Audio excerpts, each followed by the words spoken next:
नमः शिवाय का जाप करने वाला हो जाओ सावधान, क्योंकि ये जो मंत्र है ये काफी शक्तिशाली और काफी पावरफुल है। और ये जो बंदा कोई भी अगर आदमी जाप करता है इस मंत्र का, तो इससे गलत एनर्जियों का आगमन हो जाता है।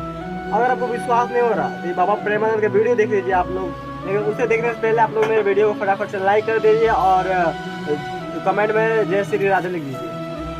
भगवान का नाम शंकर भगवान, शंकर जी। तो कैसे जपोगे शंकर जी का नाम? नमः शिवाय। ये तो गुरु मंत्र लेने पर ही जपा जा सकता है, नहीं तो ये फिर ये और निगेटिव भाव को और पुष्ट कर देगा। क्योंकि मंत्र, वैदिक मंत्र गुरु पद्धति से ही जपना चाहिए, ऐसे मनमानी नहीं जपना चाहिए जैसे आजकल लोग ऐसे हैं। तो अगर शंकर जी का ही जपना है तो शाम सदाशिव, शाम सदाशिव जप सकते हो आप? बोलो क्या अभी जो हमने महाराज।